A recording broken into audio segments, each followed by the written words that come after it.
అందరూ కూడా స్తోత్రాలు చెల్లిద్దాం.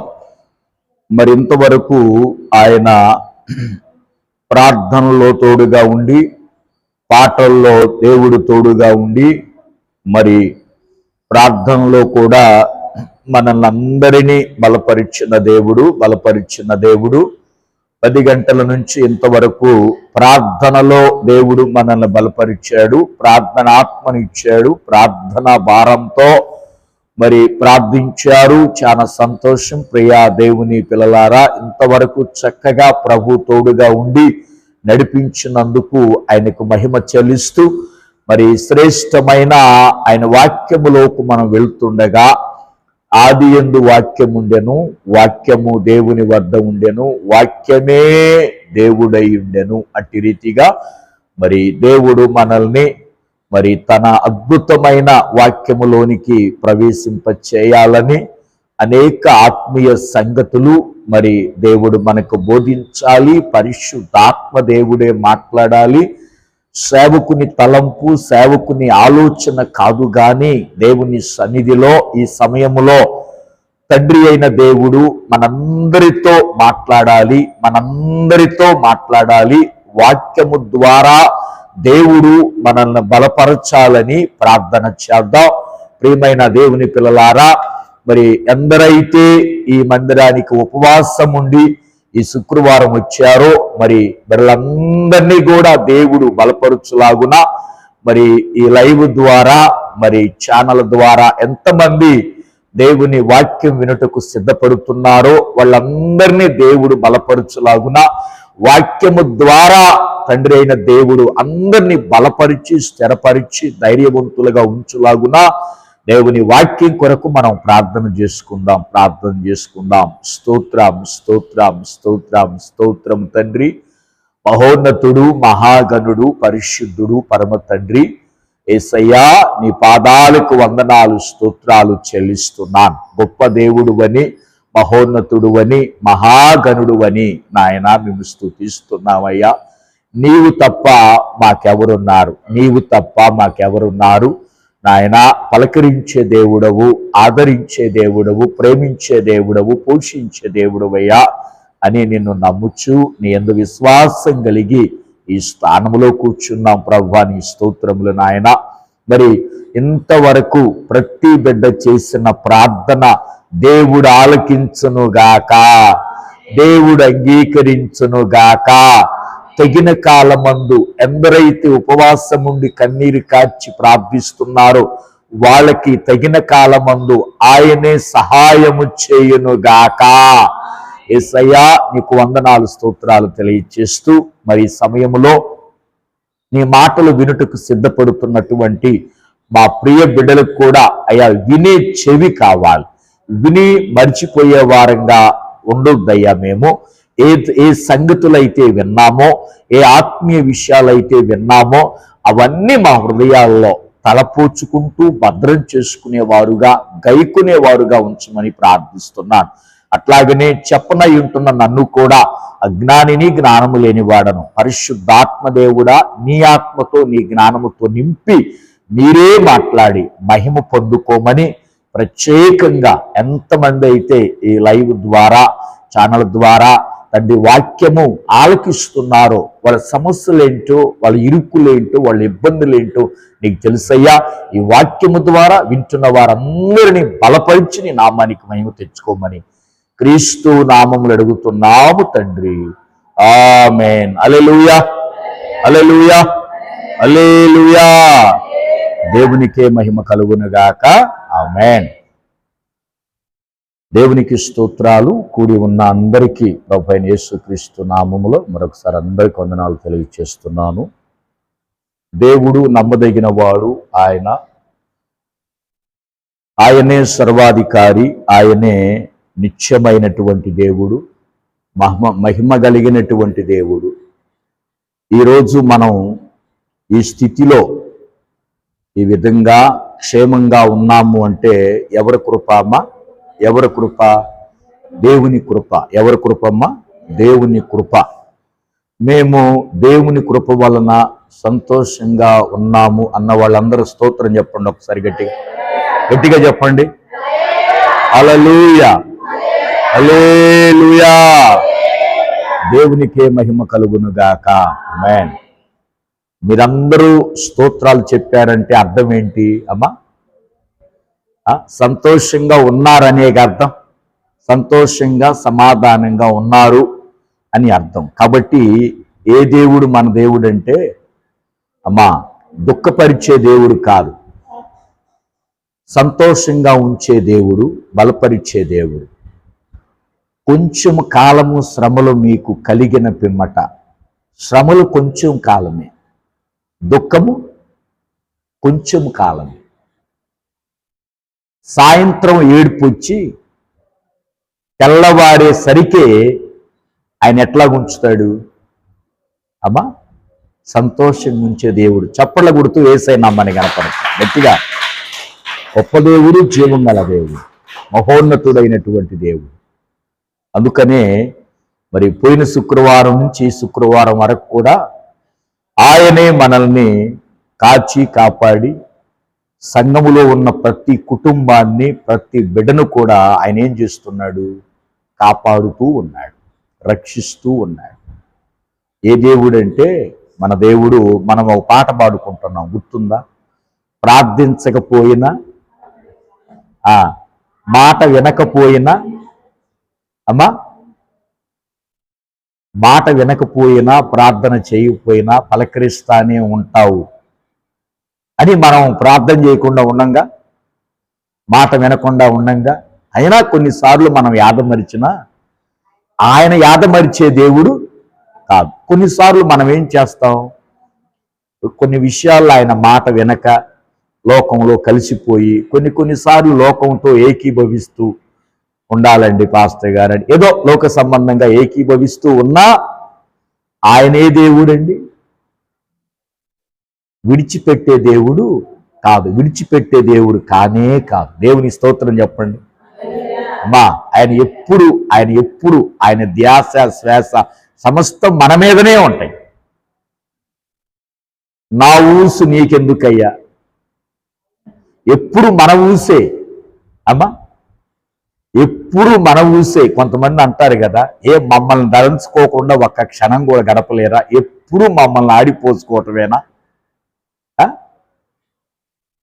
అంటే ఆయన ఎప్పుడు మనల్ని ఏం చేస్తాడు? తలంచుకుంటూ తలంచుకుంటూ ఉంటాడంట. ప్రతిరోజు నా బిడ్డ ఈ క్షణం ఏం చేస్తుందో, నా బిడ్డ ఈ క్షణం ఎక్కడికి వెళ్తుందో, నా బిడ్డ ఈ క్షణం మందిరానికి వెళ్తుంది, నా బిడ్డ ఈ క్షణం ఏం చేస్తుందో, వంటింట్లో ఏం చేస్తుందో, దేవుని సన్నిధికి వెళ్తే ఏం చేస్తుందో, చేనుకి వెళ్తే ఏం చేస్తుందో, ప్రతి క్షణం ఆయన మనల్ని గురించి ఆ తలంచుకుంటూనే ఉంటాడు. యేసయ్యకు మహిమ కలుగునగాక.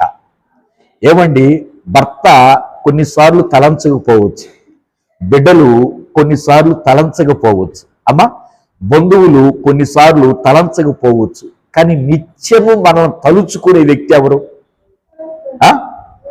యేసయ్య. స్తోత్రం చెప్పండి. మరి అంత గొప్ప దేవుడు గత వారం అంతా మనల్ని ఏం చేశారు? కాచి కాపాడాడు. ప్రియ దేవుని పిల్లలారా, మంచిది. మరి గత వారం అంతా ప్రార్థన చేసుకున్నారా అమ్మా? అనుదినము ప్రార్థన చేశారా? చేయాలి. అనుదినము కూడా ప్రార్థన చేయాలి. అనుదినము ప్రార్థన చేయాలి. అవసరమైతే రోజుకు 3 సార్లు, అవసరమైతే 2 సార్లు. ప్రార్థన అనేది మన ఆయుధం.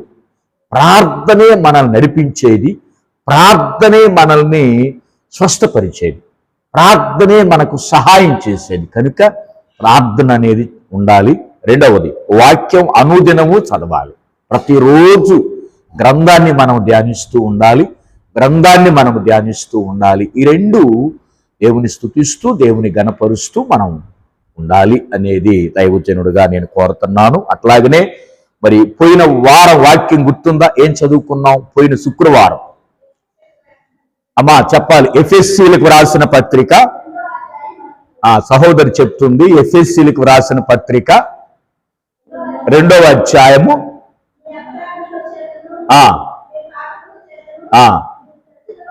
మీరు చచ్చిన వారై ఉండగా ఆయన మిమ్మలను క్రీస్తుతో కూడా బ్రతికించను. దేవుడు బ్రతికించగలిగినటువంటి దేవుడు. ఏ దేవుడు? బ్రతికించేటువంటి దేవుడు. ప్రియమైన దేవుని పిల్లలారా, ఏ దేవుడు అంటే మన దేవుడు బ్రతికించగలిగినటువంటి దేవుడు.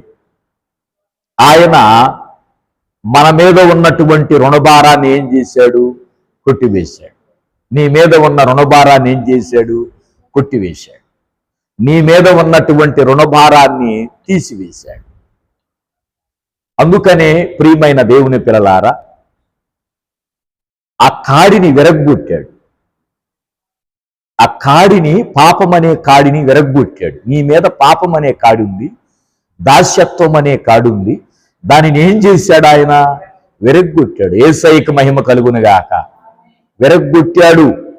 అందుకనే మనం జాగ్రత్తగా గమనిస్తే, పోయిన శుక్రవారం స్పెషల్ డే, ఆ స్వాతంత్ర దినోత్సవం, ఆత్మపరమైన స్వాతంత్ర్యం, ఆత్మపరమైన స్వాతంత్ర్యాన్ని గురించి చెప్పాను. అమ్మా, ఏ స్వాతంత్ర్యం? ఈ లోక స్వాతంత్ర్యం కొంతవరకే ఉంటుంది.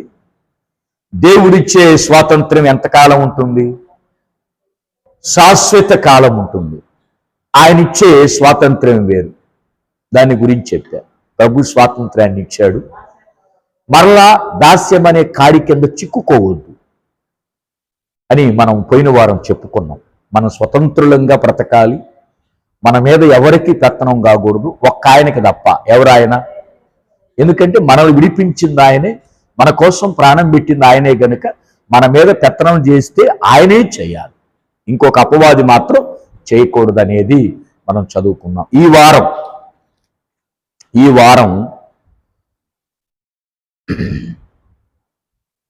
వారం కీర్తన 52వ అధ్యాయాన్ని మనం చదువుకుందాం. కీర్తన 52వ అధ్యాయాన్ని మనం చదువుకుందాం. ఈ వారం, ఈ శుక్రవారం మనం కీర్తన 52వ అధ్యాయాన్ని మనం చదువుకుందాం. కీర్తన 52వ అధ్యాయంలో మనం జాగ్రత్తగా గమనిస్తే హెడ్డింగ్ చూడండి ఏముందో. కీర్తన 52వ అధ్యాయం హెడ్డింగ్, ఎదోమీయుడైన దోయేగు సౌలు నొద్దకు వచ్చి దావీదు అహీమెలెకు ఇంటి వచ్చి ఉన్నాడని అతనితో చెప్పినప్పుడు దావీదు రచించిన దైవ ధ్యానము. స్తోత్రం చెప్పండి, గట్టిగా స్తోత్రం చెప్పండి. హల్లెలూయా, దేవునికే మహిమ కలుగును గాక. ఆమేన్. దావీదు గారిని పట్టుకోవటానికి ప్రయత్నాలు చేస్తున్నారు. దావీదు గారిని పట్టుకోవటానికి ప్రయత్నాలు చేస్తున్నప్పుడు దావీదు గారు ఏం చేశారంటే అహీమెలెకు ఇంటికి వచ్చాడు. అహీమెలెకు అనే ఇంటికి వచ్చాడు. వచ్చినప్పుడు అక్కడ దోయేగ్ అనే వ్యక్తి ఉన్నాడు. ఏ వ్యక్తి ఉన్నాడు? అందరూ అనండి. దోయేగ్ అనే, ఎదోమీయుడైన దోయేగ్ అనే వ్యక్తి వచ్చి ఈ అహీమెలెకు ఇంటిలో దావీదు గారు ఉండటం ఎవరు చూశారు? దోయేగు చూశాడు. దోయేగు చూసి ఇతన్ని ఎట్లాగైనా సౌలు చేతికి పట్టించాలి, సౌలు చేతికి పట్టించాలని సౌలు గారి దగ్గరికి వెళ్ళి ఏం చెప్పాడు? మళ్ళా చూడండి, దావీదుతో బాగానే ఉన్నాడు. జాగ్రత్తగా వినండి అమ్మా, ఈరోజు మర్మం. దావీదుతో బాగానే ఉన్నాడు, దావీదు దగ్గర ఉన్నాడు, దావీదు ఎక్కడున్నాడో తెలుసుకుంటున్నాడు, దావీదు ఏం చేస్తున్నాడో తెలుసుకుంటున్నాడు. కానీ దావీదు ఎక్కడెక్కడ ఉంటుంది, ఎవరికి చేరేస్తున్నాడు? దావీదు గారిని ఎప్పుడు చంపుదావా, ఎప్పుడు చంపుదావా, ఎప్పుడు చంపుదావా అనే వ్యక్తితో ఇతడు రహస్యంగా మంత్రాలు చేస్తున్నాడు. మంత్రాలంటే రాజకీయ నాయకులు చేస్తారే, అటు ఉంటారు ఇటు ఉంటారు. అట్లాగనే ఈ దోయేగు అనే వ్యక్తి ఏం చేస్తున్నాడు, దావీదు ఎక్కడ ఉన్నాడు ఏం చేస్తున్నాడు తెలుసుకుని సౌలుకి చెప్తున్నాడంటే ఏమని, అమ్మా ఫలానా చోట ఉన్నాడు, నువ్వు వెళ్తే చిక్కుతాడు, నువ్వు చంపొచ్చు, చాలా ఈజీగా ఉంటది, కానీ నేను చెప్పానని మాత్రం చెప్పొద్దు. ఏమన్నాడు? ఏమండి ఇలాంటి వాళ్ళు లేరంటారా? దోయేగు లాంటి వాళ్ళు ఉన్నారా లేదా? దోయేగు లాంటి వాళ్ళు ఉన్నారు, మనతోనే ఉంటారు, మన పక్కనే బల్లారాధన తీసుకుంటారు, మన పక్కనే ఉంటారు, మనతో ఎట్లాగా మాట్లాడతారంటే నీవు లేకుండా నేను లేను, అసలు సహోదరి నువ్వు లేకుండా నేను లేను, నువ్వు నేను ఈక్వల్ టు సమానము అన్నట్టు మాట్లాడతారు. కానీ బయటికి వెళ్ళిన తర్వాత నీ గురించి ఎవరికి చెబుతారు? నీకు గిట్టనోళ్ళు ఉంటారు చూసావా, నీకు గిట్టనోళ్ళు ఉంటారు చూసావా, వాళ్ళ దగ్గరికి వెళ్ళి ఏం చేస్తారంటే నీ గురించి మొత్తం, అమ్మా ఇదిగో ఇదంతా నాతో చెప్పింది, ఇదంతా ఇదంతా ఇదంతా ఇటు జరుగుతుందంట, ఆమెమంటది విన్నావా, నేను అనుకుంటా జరిగింది, నేను అనుకున్నా జరిగిందా అనుకున్నా, వాళ్ళు నవ్వుకోవటం చెప్పుకొని. ఏమండి ఇలాంటి వాళ్ళు నీకు ఎదురయ్యారా లేరా? అమ్మా అంతేగా, అంటే ఎదురవుతారు, మనతో బాగానే ఉంటారు లేదంటారా? ఏమండి నాకు కూడా ఎదురయ్యారండి, నాకు కూడా ఉన్నారు పాస్టర్ గారు, మీకేంటంటే నాకు కూడా ఉంటారు వెనక, అందరికి ఉంటారు. ఏమన్నా పెద్ద పాస్టర్ గారికి, సంఘానికి పాస్టర్ గారి, సంఘం అంతా నీ కంట్రోల్లో ఉంటుంది, ఉండకుండా ఉండదు, కానీ ఉన్నా చెప్పేవాళ్ళు ఉండరంటారా? పాస్టర్ గారి గురించి ప్రతిదీ చెప్పేవాళ్ళు ఉంటారు. ఎందుకండి వాళ్ళకి చెప్పటం అంటే అదొక ఆనందం, వాళ్ళకి ఎవరు ఆనందం వాళ్ళది. కానీ దావీదు బాధపడ్డాడు. దావీదు గారు ఏమని బాధపడ్డాడంటే, అయ్యా వాళ్ళందరూ ఒకటయ్యారు, శూరులయ్యారు, అందరూ ధనవంతులయ్యారు, మరి నేను ఇంతగా ఎక్కడ దాక్కున్నా కూడా ఆయనకు తెలుస్తుందయ్యా, ఎవరు చెబుతున్నారు, నేను ఎక్కడ దాక్కున్నా ఏది చేస్తున్నా సౌలు గారికి తెలుస్తుందయ్యా. చూడండి ప్రియమైన దేవుని పిల్లలారా, అని దావీదు గారు దేవుని సన్నిధిలో మరి ఎక్కడ దాక్కోవాలయ్యా, అయ్యా మరి ఏంటి నా పరిస్థితి ప్రవ్వా, ఏంటి నా పరిస్థితి అన్నప్పుడు దేవుడు దావీదు గారితో ఏం మాట్లాడాడో తెలుసా? అమ్మా ఇదిగో వాళ్ళు లోకాన్ని నమ్ముకున్నారు, వాళ్ళు ధనాన్ని నమ్ముకున్నారు. ఎందుకో చెప్పమంటారా? దోయేగు చెప్పింది సౌలు గారికి దావీదు అక్కడ ఉన్నాడని దోయేగు ఎందుకు చెప్పాడో తెలుసా? రాజుగారికి చెప్పినప్పుడు ఈ దోయేగు రాజుగారు ఏమిస్తాడు? బహుమతి ఇస్తాడు కదా. అంటే ధనం కోసం ఏం చేశాడు? ఒక నీతిమంతుణ్ణి పట్టించాలని చూశాడు ఒక ధనం కోసం. అయ్యో ఇతను నీతిమంతుడే, ఇతన్ని పట్టిస్తే నాకెందుకు ఉపయోగం, ఈ ధనం వచ్చి నాకు ఒరిగించిందా, ఇతనికి ఇంకా నేను సహాయం చేయాలి, ఇతను ఎవరి కీడు కోరే వ్యక్తి కాదే అనుకోవాలా దోయేగు. ఏమనుకున్నాడో తెలుసా? నీతిమంతుడా, కానీ నాకెందుకు, రాజుగారికి చెబితే నన్ను మెచ్చుకొని ఏం చేస్తాడు, ఒక 1000 వరాలు 10,000 వరాలు కానుకిస్తాడు, అది నాకుండాలి. కానీ ఈ నీతిమంతుడు నాకుంటే ఒకటేమైంది, 2 లేకపోతే నాకేమైంది? ఏమని ఇట్లాగా ఆలోచించే వాళ్ళు ఉన్నారా లేదా? ఇతరుల గురించి చెప్పి డబ్బు సంపాదించే వాళ్ళు ఎంతమంది ఉన్నారు లోకంలో? ఇప్పుడు ఇతరుల గురించి చెప్పి పలానా చోటకి వెళ్తుంది, నువ్వు వెళ్తే పలానా ఊరికి వెళ్తుంది, నువ్వు వెళ్తే ఆయన పలానా చోటకి వెళ్తున్నాడు, నువ్వు వెళ్తే నాకు చెప్పింది పలానా చోటకి వెళ్తున్నాడు, నువ్వు వెళ్తే ఇట్లాగా చెప్పి డబ్బులు సంపాదించే వాళ్ళు ఎంతమంది ఉన్నారు సహజంగా? తలకాయ ఓపట్ల అటన్నా ఇటన్నా ఊపితే అర్థమవుతున్నా. ఉన్నారా లేదా అమ్మ? ఉన్నారా లేదా?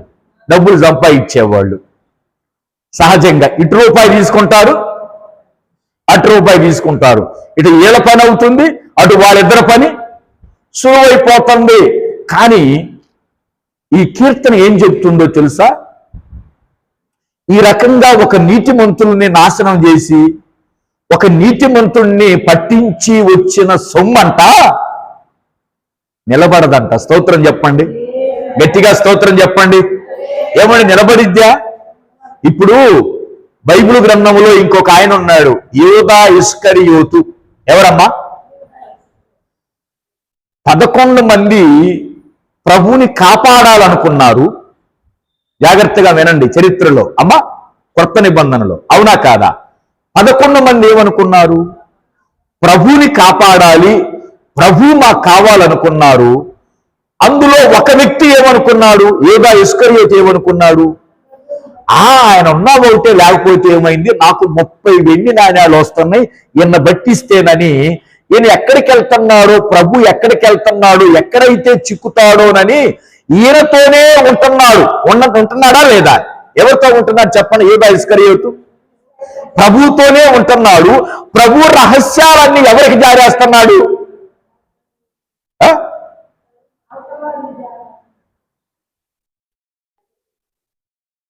పగడాల ప్రవీణ్ గారు ఎక్కడికి వెళ్తున్నాడో ఏందో ఎవరు చెప్పారండి? ఆయనతో ఉండోళ్ళేనండి, ఆయనతో ఉండోళ్ళే చెప్పారు. ఈరోజు ఆయన చంపడానికి కారణం ఆయనతో ఉండోళ్ళే. ఆయన ఎక్కడికి వెళ్తున్నాడు, ఏ కూటానికి వెళ్తున్నాడు, ఏ మీటింగ్కి వెళ్తున్నాడు, ఏ రూట్లో వెళ్తున్నాడు, ఎవరో ప్లాన్ లీక్ చేసింది బయట వాళ్ళని తెలుసా? ఉండోళ్ళే. స్తోత్రం చెప్పండి, ఉండోళ్ళేనండి. ప్రభు సిలువ ఎక్కటానికి కారణం, సిలువ వేయబట్టడానికి కారణం ఎవరు? ఆయనతో ఉండోళ్ళే. శాస్త్రులు పరిసయ్యులతో మంతనాలు చేసేసాడు. అమ్మా, అయ్యా పలానా చోట మీకు దొరుకుతాడు, నేను అక్కడే ఉంటాను రండి అని చెప్పాడు. ఇక్కడికి వచ్చి ఏం చేస్తున్నాడు?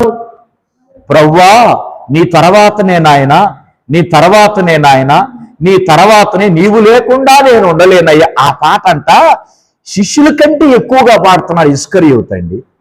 గమనించండి, యాక్టింగ్ చేసేవాళ్ళు, వేషధారిగా ఉండేవాళ్ళ ప్రార్థన గొప్పగా ఉంటుందంట. వాళ్ళ పాటలు, వాళ్ళ వందనాలు, వాళ్ళ పరిచర్య అసలు ఏమి నటిస్తారోనంట మనం అసలు కనిపెట్టలేమంట. కానీ ఎప్పుడూ ఒక రకంగా ఉండేవాళ్ళు బయట అట్లాగనే ఉంటారు, మందిరంలో అట్లాగనే ఉంటారు. మోసాన్ని మోసపుచ్చేవాళ్ళు నటన ఎట్లుంటది? ఎంత ప్రేమగా నటిస్తారో. కొంతమంది భార్యలు భర్త మీద ప్రేమ ఉన్నట్టు వలకపోస్తారు, కానీ సాటును చేసేదాన్ని.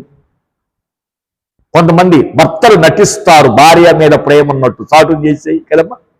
ఎంత ప్రేమ, ఎంత ఆప్యాయత. యూదా ఇస్కరియోతు ఏం చేశాడు? ఎంతగా నటించాడో చూడండి. కానీ ఆ ధనం ఏమైనా ఉపయోగపడిందా?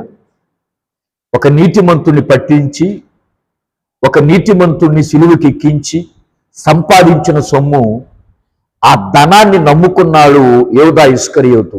ఎవరు నమ్ముకున్నారమ్మా? ధనాన్ని నమ్ముకున్నాడు. ఎవరు నమ్ముకున్నాడు? యూదా ఇస్కరియోతు దేని నమ్ముకున్నాడు? ప్రభువు నమ్ముకున్నాడా, ధనాన్ని నమ్ముకున్నాడా?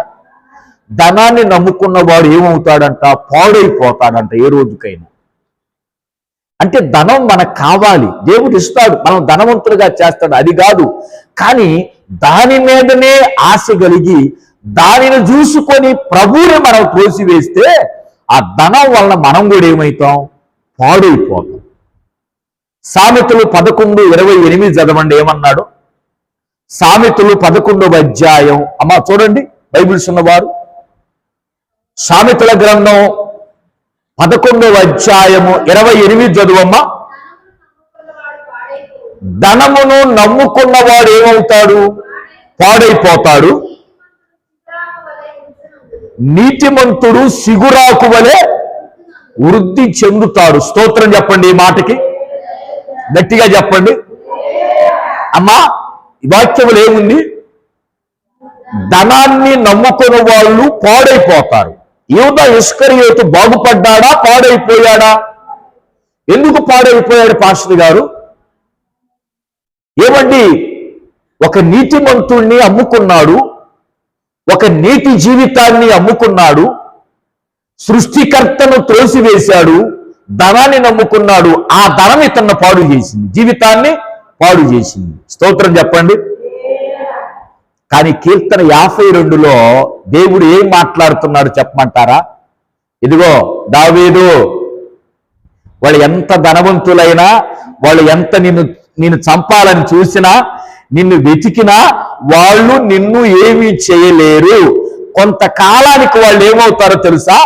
కనపడకుండా పోతారు. స్తోత్రం చెప్పండి. ఎట్లాగ పోతారు? ఇప్పుడు చదువుదాం. కీర్తన 52లో దేవుడు మాట్లాడిన మాటలు మనం చదువుదాం. 2వ వచనం చూడమ్మా. మోసము చేయువాడా, వాడిగల మంగళ కత్తి వలె నీ నాలుక నాశనము చేయి ఉద్దేశించున్నది. మేలు కంటే కీడు చేయుటయు, నీతి పలుకుట కంటే అబద్ధము చెప్పుటయు నీకిష్టము. కపటమైన నాలుక గలవాడా, అది అధిక నాశనకరములైన, స్తోత్రం చెప్పండి, గట్టిగా స్తోత్రం చెప్పండి. ఇప్పుడు ఈ మోసం చేయువాడు ఎవరు? కాదు, మీకు చరిత్ర చెప్పా. దోయేగు ఎవరు చెప్పండి? అందరానండి. దోయేగు ఎలాంటి వాడు? మోసము చేయువాడు. అంటే దావీదు గారితోనే ఉన్నాడు.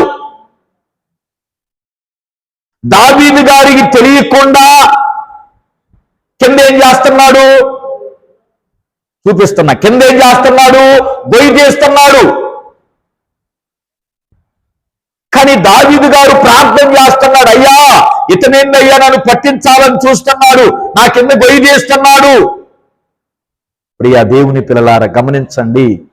మోసము దోయేకు జీవితం ఎట్లాగుందో తెలుసా? ఏ కాడికి ఎవరిని మోసం చేసి సంపాదిద్దామా, ఎవరిని పట్టిద్దామా, ఎవరిని మోసం చేసి సంపాదిద్దామా అంటున్నాడు. దోయేగు నాలుక ఎట్లాగుందంట? వాడిగల మంగళ కత్తి వలె నీ నాలుక నాశనము చేయు. ఏ కత్తి అండి? అందరానండి. మంగళోళ్ళ కత్తి ఎట్లాగుంటది? ఇప్పుడు మా గడ్డ మీద ఇక్కడ పెట్టారనుకో, సప్పని ఎడకొచ్చిద్ది. ఏందండి వాళ్ళ కత్తులు అంత నునుపు లేకపోతే షేమింగ్లు టపా టపా చేయలేరు. అంటే దోయేగు నాలుక ఎట్లాగుంది? అమ్మా, దోయేగు నాలుక ఎట్లాగుంది? మోసం చేయటానికి వాడిగల మంగళ కత్తి వలె నాలుక నాశనం చేయి ఉద్దేశించున్నది. మేలు కంటే కీడు చేయటం, నీతి పలకట కంటే అబద్ధం చెప్పటం ఇష్టం అంట. స్తోత్రం చెప్పండి. ఏమండి, దేవుని బిడ్డలు ఏం చెప్పాలండి? ఏమండి, నీతి చెప్పాలి, మేలు చెప్పాలి. కానీ దోయేగు ఏం చేస్తున్నాడు? నీతిమంతుడైన దావీదు గారితో ఉండి కూడా దోయేగు ఏం చేస్తున్నాడు తెలుసా? పైకేమని మాట్లాడుతున్నాడు? దావీదు గారు నిన్ను పట్టుకునేది ఎవరు? అసలు నిన్ను పట్టుకునేది ఎవరు? నీకు తోడుగా ఉన్నాడు, నీకు తోడుగా ఉన్నాడని అంటున్నాడు. బయట ఏమంటున్నాడు? వీడి కథ నేను ముగిస్తా, వీడి కథ నేను ముగిస్తా, లోపల వీడి కథ నేను ముగిస్తా. ఆ నాలుక చూడండి ఎంత అబద్ధం చెబుతుందో. పైకి ఒక మాట చెబుతున్నాడు, లోపల ఒక మాట చెబుతున్నాడు. పైకి ఒక రకంగా ఉంటున్నాడు, లోపల ఒక రకంగా ఉంటున్నాడు. దేవుడు ఏమన్నాడో తెలుసా? అలాంటి వాడిని దేవుడు ఏమన్నాడో తెలుసా? ప్రియ దేవుని పిల్లలారా, అమ్మా జాగ్రత్తగా వినండి. మనం కూడా ప్రార్థన చేస్తున్న మనం కూడా మన నాలుక నీతిని పలకాల తప్ప అవసరానికి ఒక మాట మనం మాట్లాడకూడదు. స్తోత్రం చెప్పండి. ఎంతమంది ఉన్నారు మనలో ఏ ఎండకి ఆ గొడుగు పెట్టేవాళ్ళు? అంటే అర్థం కాలేదా? ఎక్కడ ఒక మాట, వాళ్ళ గురించేమో అక్కడ, వీళ్ళ గురించేమో ఎక్కడ, ఈ మాటలు వేసిపోయి అక్కడ, ఆ మాటలు తీసిపోయి ఎక్కడ కాస్త కందిపప్పు అమ్మ ఇది చెప్పా కదా నీకు కాస్త పసుపు అమ్మ కాస్త సబ్బి అమ్మ అని ఎంతమంది బతకట్లేదండి? లేరా? ఏమేమంటుందో తెలుసా? అసలు ఆ ఇంట్లో ఏం జరుగుతుందో నాకు చెబితే నీ కందిపప్పు ఇస్తానంటది. అటువంటి జీవితం అవసరమా? దేవుడు మనకివ్వలేడా? అబద్ధాలు చెప్పకుండా మనం బ్రతకలేమా? కీడు మాట్లాడకుండా మనం బ్రతకలేమా? చూడండి ప్రియ దేవుని పిల్లలారా, ఇలాంటి నాలుక ఉన్నా ఒకటే. ఇంత ప్రార్థన చేస్తున్న మనం, మొన్న ఒక సహోదరి అంటుంది, అయ్యా మా కోడలు ప్రార్థనకు వస్తుంది కానీ ఒక్క మాట కూడా నిజం లేదు, ఎక్కడ చెప్పే మాట అక్కడ చెబుతుంది, కొడుకు చెప్పే మాట కొడుకు చెబుతుంది, నాకు చెప్పే మాట. చూడండి ప్రియ దేవుని పిల్లలారా, మనం జాగ్రత్తగా మన క్రైస్తవ జీవితంలో మనం తెలుసుకోవాల్సింది ఏంటో తెలుసా? దోయేవుకున్నటువంటి ఆ భయంకరమైన నాలుక గనక మనము ఉండి బల్లారాధన తీసుకొని ఉపవాసం ఉండి ప్రార్థన చేసినా కూడా ప్రయోజనం లేదు. జాగ్రత్త గమనించండి వాక్యం. ఈరోజు నేను ప్రార్థన చేస్తున్నాను కదా, నేను పాటలు పాడుకున్నా కదా, నేను వేలు కానుకిస్తున్నా కదా సేవకుడికి, ఇస్తున్నావు కాదంటలేదు. అన్నిట్లో దశమ భాగాలు ఇస్తున్నావు, అన్ని చేస్తున్నావు, ప్రార్థన చేస్తున్నావు, అన్ని బాగానే ఉన్నాయి, పరిచర్య చేస్తున్నావు. కానీ ఈ మాటలు మనం కట్టి పెట్టాలి. నీ కాడ నీ మాట వద్దు. ఆ మోసకరమైన జీవితం యోధా ఏమయ్యాడంటే తలకిందులు పడి ఊరేసుకొని చనిపోయాడు. చివరికి ఆయన మాటలు, ఆయన క్రియలు, ఆయన చేష్టలు, ఆయన సంపాదించిన ధనం చూడండి ఎంత ప్రమాదానికి దారితీసింది. ఈరోజు ప్రియ దేవుని పిల్లలారా, దేవుడు మనతో మాట్లాడుతున్నాడు. బయట ఒకే మాట, లోపల ప్రవ్వా నేను యథార్థంగా ఉండాలనుకుంటున్నాను ప్రవ్వా, అయ్యా నన్ను అట్లాగనే ఉంచయ్యా అని మనం ఏం చేయాలమ్మా? ప్రార్థించుదుముగాక. ఇప్పుడు ఇట్లాగా మాట్లాడే వాళ్ళని దేవుడు ఏం చేస్తాడు? 5వ వచనంలో ఏం చేస్తాడు? 5వ వచనం, కావున దేవుడు సదాకాలము నిన్ను అణగగొట్టును, నిన్ను పట్టుకొని ఆయన నీ గుడారములో నుండి నిన్ను పెళ్లగించును, సజీవుల దేశములో నుండి నిన్ను నిర్మూలము ఎవరిని చేస్తారు చెప్పండి? సజీవులు దేశములో నుంచి ఎవరిని నిర్మూలన చేస్తాడు? రెండవది, ఎవరిని పట్టుకొని వాళ్ళ గుడారములో నుంచి పెళ్లగిస్తాడు, లేకుండా చేస్తాడు తెలుసా? ఎలాంటి వాడినండి అని చేసేది దేవుడు? మోసకరమైన నాలుక, మోసకరమైన మాటలు, అడుక్కొక మాట, అడుక్కొక ఆలోచన, అడుక్కొక నిర్ణయం, మనుషుల ముందు ముఖస్థుతి చేయటం, మనుషుల మాట మనుషులు చెప్పుకొని వాళ్ళ మెప్పు పొందుకోవటం, ఇలాంటి వారిని దేవుడు ఏం చేస్తాడు చెప్పండి? బైబిల్ గ్రంథంలో ఇప్పుడు మీరు చదివారు. ఏం చేస్తాడు? ఆగదొక్కుతాడు. స్తోత్రం చెప్పండి. ఏమండి, అలాంటి వారు అప్పుడప్పుడు పబ్బం జరుపుకుంటారు, అప్పుడప్పుడు కాలక్షేపం అయింది, అప్పుడప్పుడు పని జరుపుకుంటారే గాని తర్వాత దేవుని ఆశీర్వాదం వాళ్ళ మీదకి వస్తుందా? కాదు కదా. ఈరోజు ప్రభు అంటున్నాడు, అప్పుడుకప్పుడు కాలం గడవటం నీకు కావాలా? అప్పుడుకప్పుడు అవసరం తీరటం నీకు కావాలా? శాశ్వత కాలమైన ఆశీర్వాదం నీకు కావాలా? చెప్పాలి. ఇదేముంది ఈ అవసరతలో? అక్కర్లో మనుషులు మెప్పు, సేవకులు మెప్పు, మనుషులు మెప్పు, భర్త మెప్పు కాదయ్యా. ఎప్పుడూ నీ మెప్పును నేను కోరుకోవాలి ప్రవ్వా, నీ ఆశీర్వాదం నాకు కావాలి ప్రవ్వా అని మనం ఏం చేయాలమ్మా? ప్రార్థన చేయాలి. ప్రియ దేవుని పిల్లలారా, ప్రభువుని ఎరిగిన మనం, మన నాలుక ఏ విధంగా ఉందో, మన నాలుకతో మనం ఏం మాట్లాడుతున్నామో, అమ్మా ఎవరు అడిగినా అదే మాట, అప్పుడైనా అదే మాట, మనుషులు ఉన్నా అదే మాట, మనుషులు లేకపోయినా అదే మాట. అవునా కాదా? ఒకరున్నా అదే మాట, 10 మంది ఉన్నా. ప్రియ దేవుని పిల్లలారా, దావీదు గారు బాధపడుతున్నాడు. ఇదేందా నా పక్కనే ఉంటూ ఈ రకంగా నా గురించి చెప్తున్నారని ఆయన బాధపడుతుంటే దేవుడు అన్నాడంట, పిచ్చివాడా, వాళ్ళ సంగతి నేను ఈ రకంగా చేస్తాను చూడు. దేవుని స్తోత్రం. కానీ దావీదు గారిని దేవుడు ధైర్యపరుస్తున్నాడండి. వాళ్ళ వైపు నువ్వు చూడొద్దు, వాళ్ళని అనగదొరుకుతా, వాళ్ళని నా గుడారములో నుంచి నేను తీసేస్తాను. ఒక్కసారి గమనించు, వాళ్ళు ధనాన్ని సంపాదిస్తున్నారు నిన్ను అడ్డం పెట్టుకొని, కానీ ఆ ధనం నీకు శాశ్వతమైంది వాళ్ళకి కాదు.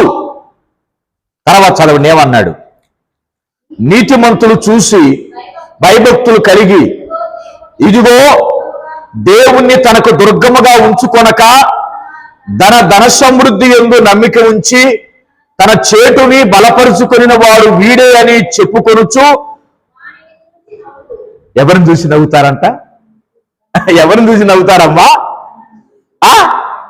నీతిమంతుల్ని అమ్ముకొని, నీతిని అమ్ముకొని, నీతిమంతులను పట్టించి అక్కడ మాట ఇక్కడ మాట చెప్పి ధనాన్ని సంపాదిస్తారే, వాళ్ళంతా లేకుండా పోయినప్పుడంట, అది వీడు మొన్నటి దాకా పచ్చగా ఉన్నాడు, ఇప్పుడు ఏమైంది వీడేంది లేకుండా పోయాడు, వాడు చేసిన పనేరా, వాడు చేసిన పాపమేరా వాడిని లేకుండా చేసిందని వాడిని గురించి వాడు పోయిన తర్వాత నవ్వుకుంటారంట. స్తోత్రం చెప్పండి.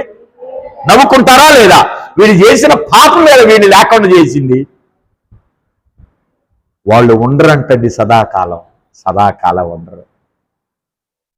నేను ఉదయం ఈ వాక్యం చదివినప్పుడు ప్రభువా చాలా కన్నీరు వచ్చింది. ఎందుకో తెలుసా ప్రియ దేవుని పిల్లలారా, ఈ ధనాన్ని నమ్ముకొని, మనుషులు మెప్పు నమ్ముకొని, మనుషుల మీద ఆధారపడి, మనుషులు మెప్పు కోసం మాటలు చెప్పి, అటువంటి భయంకరమైన జీవితం మాకొద్దయ్యా. ఎప్పుడు కూడా యథార్థంగా నీలో బ్రతికినప్పుడు, యథార్థంగా నీలో ఉన్నప్పుడయ్యా నువ్వు ఇంకా బలంగా పోషించే దేవుడు. దేవుని స్తోత్రం. ఆయన బలంగా నడిపించే దేవుడు. మనం మోసం చేసేవాడిని, ధనాన్ని నమ్ముకున్న వారు ఏమయ్యారో ఇక్కడ మనం చూసావా లేదా? ఇప్పుడు రెండో భాగం ఏంటో తెలుసా? దేవుణ్ణి నమ్ముకున్నవాడు ఎట్లా ఉంటాడు? అది ఒకటి ఏం చదువుకున్నాం? మొట్టమొదటి భాగంలో ధనాన్ని నమ్ముకున్నవాడు ఏమయ్యాడు? వాళ్ళు ఏమవుతారంటే సదాకాలం ఉండరంట. వాళ్ళు కొంతకాలానికి లేకుండా పోయినప్పుడు అందరు చూసి నవ్వుతారు. అవునా కాదా? ధనాన్ని నమ్ముకున్న వాళ్ళు ఏమంటే ఆకాను ఏమయ్యాడు? ఆకాను దేని నమ్ముకున్నాడు? ధనాన్ని నమ్ముకున్నాడు. చివరికి ఏమయ్యాడండి? లేకుండా పోయాడు.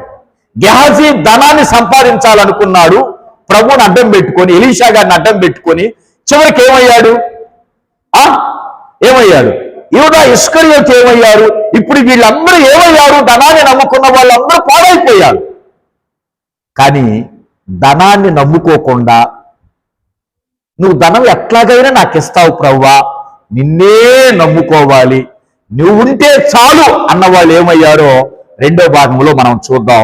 8వ వచనం చదవండి. అదే అధ్యాయం 8వ వచనం. నేనైతే దేవుని మందిరంలో పచ్చని ఒలీవ చెట్టు వలె ఉన్నాను, నిత్యము దేవుని కృపయందు నమ్మిక. ఈ మాటకు ఒక్కసారి స్తోత్రం చెప్పండి. గట్టిగా స్తోత్రం చెప్పండి. హల్లెలూయా. ఏమండి, ధనాన్ని నమ్ముకున్న వాని మొక్క ఏమైంది?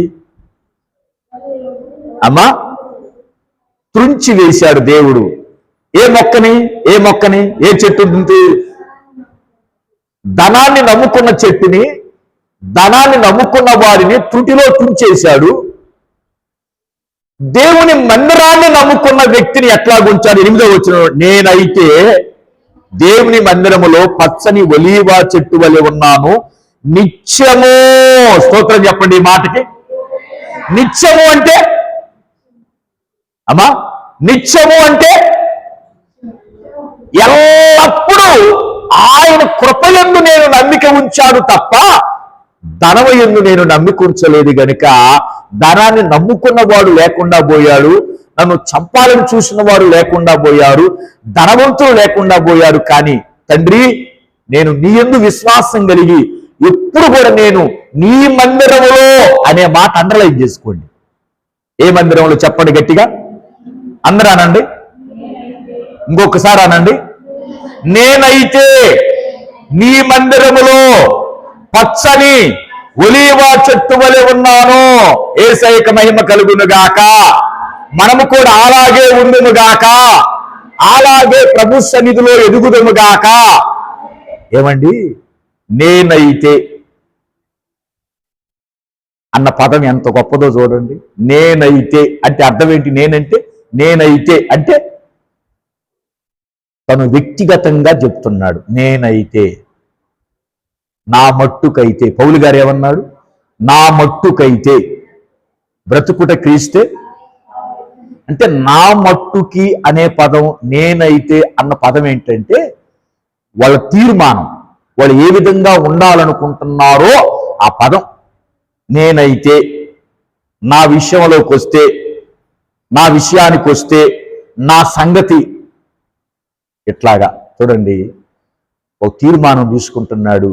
అయ్యా, నేను ధనం యందు వెండి బంగారం యందు నమ్మికుంచులా, కానీ నీ యందు నమ్మకం కలిగి ఉన్నాను గనుక దేవుడు ఎప్పుడు చెప్పండి దావీదు గారిని ఎట్లాగ ఉంచాడు? పచ్చని చెట్టు వలి ఉంచాడా లేదా? మరి వాళ్ళు ఏమయ్యారు? ధనాన్ని నమ్ముకున్నాడు, ఎండిపోయారు. ప్రియ దేవుని పిల్లలారా, చెట్టు ఎప్పుడు పచ్చగా ఎప్పుడు ఉండదో తెలుసా? నీళ్ల దగ్గర ఉన్నప్పుడు చెట్టు ఎట్లాగా ఉంటదండి? ఎట్లాగా ఉంటదమ్మా? ఇప్పుడు నీళ్లు లేకపోతే వాళ్ళ చెట్లకు నీళ్లు లేవు. నీళ్ళంటే వాక్యం, నీళ్ళంటే దేవుడు. ఆ చెట్లకు నీళ్లు లేవు కనుక ఎండిపోయినాయి. నీరున్న ఈ చెట్టుకి ఎట్లాగుంది? ఈ చెట్టు కీర్తన 1వ అధ్యాయం 3వ వచనం చూడండి ఏమన్నాడు. కీర్తన 1వ అధ్యాయం 3వ వచనం. నీటి కాలువల ఓరను నాటబడిన వాడై ఆకువాడక తన కాలమందు ఫలమిచ్చు చెట్టు వలె అతడు చేయనిదంతయు. ఫలమిచ్చే చెట్టు, పచ్చగా చెట్టు ఎప్పుడు ఉంటుందంటే నీటి కాలువల ఓరను నాటబడినదై. ఎప్పుడు నీటి కాలువల దగ్గర ఉంటేనంట ఆ నీరేం చేసిద్ది? ఈ చెట్టును పచ్చగా ఉంచిందంట. ఎప్పుడు నిండుదనంగా, ఎప్పుడు పచ్చగా, వాడిపోకుండా ఎప్పుడు కలకలలాడుతూ ఉంటారు. ఎప్పుడు సాధ్యం ఇది? ఆ చెట్టు నీరు దగ్గర ఉంటే ఎంత పచ్చగా ఉంటుందో. మనం కూడా అంతే. ఎప్పుడు దేవుని వాక్యానికి దగ్గరగా ఉంటే, ఎప్పుడు దేవుని సన్నిధిలో ప్రార్థన చేస్తుంటే, ఎప్పుడు సమయం దొరికినప్పుడల్లా ప్రభు సన్నిధిలో ఉండి లేదా ఇంట్లో కూర్చొని ప్రార్థన చేస్తుంటే, దేవుని వాక్యానికి, దేవుని ఆజ్ఞలకు, దేవుని నియమాలకు మనం కూడా దగ్గరగా ఉన్నాం అనుకో, మనం ఎప్పుడు ఎట్లాగుంటామో చెప్పండి? పచ్చగా, ఎప్పుడు ఆత్మానుసారమైన అభివృద్ధిని కలిగి ఉండుముగాక. ఇంకెట్లాగుంటారు చెప్పమంటారా? కీర్తన 92వ అధ్యాయములు అంటాడు, నీతిమంతులంట ఖర్జూరపు వృక్షము వలె మూవ వేస్తారు, దేవదారు వృక్షముల వలె ఎదుగుతారు. స్తోత్రం చెప్పండి. ఏమండి, నీతిమంతులంటే ఎవరు? నీతిమంతులు ఎవరు?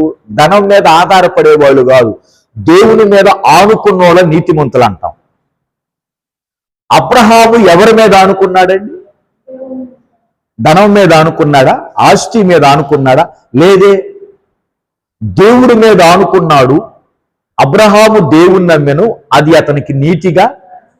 అబ్రహాము గారు కావచ్చు, దావీదు గారు కావచ్చు, నీతిమంతులైన చాలా మంది, వీళ్ళందరూ దేవుని మందిరంలో ఎదిగిన వాళ్లే, దేవుని సన్నిధిలో ఎదిగిన వాళ్లే. ఈరోజు ప్రియ దేవుని పిల్లలారా, దేవుని మందిరంలో ఉంటే పచ్చగా ఉంటామా లేదా? అమ్మా, పచ్చగా ఉంటామా లేదా? స్తోత్రం చెప్పండి. దావీదు గారు ఎట్లాగున్నాడు? అయ్యా, నేనైతే ఎప్పుడు నీ యందు నమ్మిక ఉంచా. 2వ పదం, 8వ అధ్యాయం 2వ పదం, నిత్యము దేవుని కృప యందు నమ్మిక ఉంచి ఉన్నాను. ఎప్పుడు దావీదు గారికి నమ్మకం ఎక్కడ? దేవుని కృప యందే నమ్మకం. మరి మనం చూసిన దోయేగుకు నమ్మకం ఎక్కడ? ఎప్పుడు సంపాదిద్దామా నీతిమంతుడిని బట్టిద్దామా, వాళ్ళని బట్టించి వీళ్ళని బట్టించి వాళ్ళ మాటలు చెప్పి వీళ్ళ మాటలు చెప్పి సంపాదిద్దామా అన్న వాడు నిలబడ్డా? తండ్రి, ఇవేవి నాకు అక్కర్లేదు, నేను నీ మందిరములో ఒలీవ మొక్కవలి ఉండాలనుకుంటున్నానయ్యా అన్నప్పుడు దేవుడు పచ్చగా ఉంచాడు, సమృద్ధిగా ఉంచాడు. దేని వైపు అయితే చూడలేదో అటువంటి ధనాన్ని దావీదు గారి గొప్పగా ఇచ్చాడా లేదా? దావీదు గారికి వెండి ఎంత ఉందో తెలుసా? ఎవరు చెబుతారు?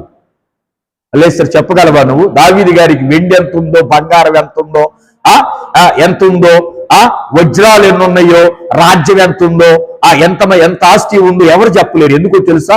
విస్తారమైన ఆస్తి. స్తోత్రం చెప్పండి. కానీ ఈయన అడగలేదండి. ఈయన అడిగింది ఏంటో తెలుసా? నీ మందిరములో కాస్తంత చోటిచ్చి ఎప్పుడూ నిన్ను స్తుతించే భాగ్యం ఉంటే చాలంటే, దీనితో పాటు ఏమిచ్చాడు? సొలొమోను జ్ఞానం అడిగాడు, జ్ఞానంతో పాటు ఏమిచ్చాడు? ఏమండి, మనం అడగాల్సింది అది ఇవ్వయ్యా, ఇది ఇవ్వయ్యా, ఆ పంట పండించు, ఈ పంట పండించు, ఇది కాదండి మనం అడగాల్సింది. తండ్రి, నేను నీ కృపలో వర్ధిల్లుతుంటే నాకేం కావాలో నువ్వు తెలుసు కదయ్యా, నా బిడ్డలకు ఏం కావాలో నీకు తెలుసు కదయ్యా, నా భర్తకి ఏం కావాలో నీకు తెలుసు కదయ్యా, మా అత్తమ్మలకి ఏం కావాలో, మా అమ్మోళ్ళకి ఏం కావాలో తెలుసు కదయ్యా, నేను నీ కృపలో ఎదగటం ముఖ్యమయ్యా అన్నప్పుడంట మిగతావన్నీ దేవుడు మనకు అనుగ్రహించునుగాక. ఇప్పుడు చూడండి, దావీదు ఎట్లాగా ఉన్నాడు చక్కగా. అమ్మా, దావీదు సదాకాలం ఉన్నాడా లేదా? ఉన్నాడా లేదా? వృద్ధాప్యం వరకు ఉన్నాడా లేదా? దేవుడు దావీదుని విడిచిపెట్టల. మరి దోయేగును దేవుడు ఏం చేశాడు? విడిచిపెట్టారా? విడిచిపెట్టలేదా? విడిచిపెట్టేశాడు. ఈరోజు ప్రియ దేవుని పిల్లలారా, రెండు అంశాలు మీ ముందున్నాయి. దోయేగు వలె ఉందావా, దావీదు గారి వలె ఉందావా? ప్రశ్న వింటున్న వారికి అందరికీ, కూర్చున్న వారికి, బయట ఉన్న వాళ్ళకి, లైవ్ లో ఉంటున్న వారికి అందరికీ, దోయేగు వలె అక్కడ ఒక మాట చెప్పి ఇక్కడ ఒక మాట చెప్పి వాళ్ళని మెప్పించి ఏళ్ళని మెప్పించి అవసరాలు తీర్చుకొని బతుకుదావా, ధనాన్ని సంపాదించుకొని?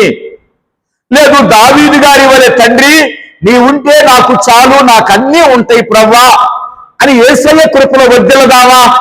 ఏం చేద్దాం చెప్పాలి గట్టిగా అందరూ? స్తోత్రం చెప్పండి, స్తోత్రం చెప్పండి. ప్రియ దేవుని పిల్లలారా, మనం దోయేగు లాంటి మోసకరమైన జీవితం మనకొద్దు అమ్మా. దావీదు గారి లాంటి మంచి ఆత్మీయ జీవితం మనం కలిగి ఉండాలి. ఎప్పుడూ మనం దేవుని మందిరంలో ఎదుగుతూ, నలుగురికి మేలు చేస్తూ, నలుగురి కోసం ప్రార్థన చేస్తూ, యేసయ్య ఆశీర్వాదం తీసుకొని ఉండాలి. ఈ ధనాన్ని దేవుడు ఎట్లాగైనా ఇస్తాడు. ఎవడా? అబ్రహాము దేవుణ్ణి నమ్మెను, అతనికి నీతిగా. మరి ఆ నీతిమంతుడికి అన్నీ ఇచ్చాడా లేదా? నీతితో పాటు అన్నీ ఇచ్చాడు. ఈరోజు మనం కూడా లోకంలో మోసకరమైన నాలుక మనకు ఉండకుండా, అటు మాట ఇటు చెప్పి, ఇటు మాట అటు చెప్పి, కుటుంబాలను పాడు చేయకుండా, ఆత్మీయ జీవితాలను పాడు చేయకుండా, ఇక్కడ విషయాలు పక్కోళ్ళకి చెప్పి నవ్వుకుంటూ, ఎగతాళి చేసుకుంటూ, అపహాస్యాలు చేసుకుంటూ ఉంటే, నాకు తెలిసిన ఒక సహోదరు ఉందండి. నేను పేరు చెప్పను అమ్మా, పేరు చెప్పను, ఊరు పేరు చెప్పను. నాకు తెలిసిన ఒక సహోదరు ఉంది. అందరిని చూసి ఎగతాళి చేసిద్ది ఆ సహోదరి, అందరిని చూసి ఎగతాళి చేసిద్ది ఆ సహోదరి. అంటే వాళ్ళు ఇట్టబాడారు, వీళ్ళు ఇట్టబాడారు, వాళ్ళు ఇట్ట ప్రార్థన చేశారు, వీళ్ళు ఇట్ట ప్రార్థన చేశారు, ఆ అబ్బాయి ఏంటి పెళ్లి కొడుకు ఎట్ట నడుపుతుండు కాలు వంకరతో, ఏంటి ఇట చూస్తుండు మెల్లకన్నా అని అందరిని ఎగతాళి చేసింది. నేను అన్నాను, అమ్మా నువ్వు ఎవరిని ఎగతాళి చేయొద్దు. చివరికి ఎగతాళి చేసి చేసి చేసి చివరికి ఏమవుతావు తెలుసా? నీ కుటుంబం ఎగతాళి పాలవుద్ది. ఎందుకు చెప్పమంటారా? ఏమి విత్తుతామో చెప్పాలి గట్టిగా. నువ్వు ఏదైతే విత్తుతావో అదే కోస్తావు. తాను తీసుకున్న ఏమండి, మనం ఇతరుల గురించి ఎగతాళి చేస్తున్నాం. రేపటి దినంలో అవతల మన గురించి ఎగతాళి చేసే స్థితికి మనం దిగదారొచ్చు. నాకు తెలిసిన సహోదరు, నేను చెప్పా చాలా సార్లు, అమ్మా వద్దు, ఇతరుల గురించి వాళ్ళు ఏం పాడినా ఏం చేసినా, సేవకుడు ఏం చేసినా, లేదు బంధువులు ఎవరైనా, నీ వీధిలో ఉన్న వాళ్ళైనా ఎవరైనా ఎవరిని హేళన చేయొద్దు. యేసయ్యా నాకు ఈ ఆత్మీయ జీవితం ఇచ్చావు చాలు ప్రభువా, వాళ్ళకు అటువంటి జీవితం ప్రభు వాళ్ళని ప్రార్థన చేయాలి తప్పమ్మ. చివరికి ఎగతాళి పాలై, కుటుంబం అంతా ఎగతాళి పాలై, చెట్టుకొకరు, ఆయన ఆ ఊరి పేరుంది చెప్పను. ఈరోజు ఆ సహోదరు ఏడుస్తూ, పాస్టర్ గారు ఒకప్పుడు మీరు అన్నారు అట్లాగా చేయొద్దని, ఎందుకో ఆ సంతోషంలో ఆనందంలో నాకంతా బాగుందని నేను అనుకుని ఇతరులను ఇట్లాగా హేళన చేశాను, అదేనేమో నాకు జీవితంలో అదే మిగిలింది, హేళనే మిగిలిందని నేనన్నా. ఆ స్థితిని ఎప్పుడైతే నువ్వు గుర్తించి మారు మనసు పొంది నువ్వు ప్రభు దగ్గర క్షమాపణ అడుగు, నీ వెనకటి స్థితిని దేవుడు మరలా నీకు అనుగ్రహించునుగాక. అవునా కాదా ప్రియ దేవుని పిల్లలారా? ఏమండి, దోయేగు దావీదును పట్టించాడని దావీదు గారు దోయేగును పట్టించాడా? పట్టించలేదే. నాకు వద్దయ్య, నేను ఎవరిని పట్టించను, ఎవరి విషయం నాకు అక్కర్లేదు, నేను దేవుని మందిరంలో ఉండాలనుకుంటున్నా, అటువంటి జీవితం నాకు ప్రసాదించయ్యా, అది ఉంటే చాలని ప్రార్థన చేశాడు. దావీదు గారి వలె మనం కూడా ఒలీవ మొక్కల వలె చక్కగా ఎదుగుతూ ఆయన కృపలో వర్ధిల్లుదాం. దేవుడి మాటలు దీవించునుగాక. ఆమేన్. హల్లెలూయా, హల్లెలూయా, హల్లెలూయా. దేవునికే మహిమ కలుగునుగాక. ఆమేన్.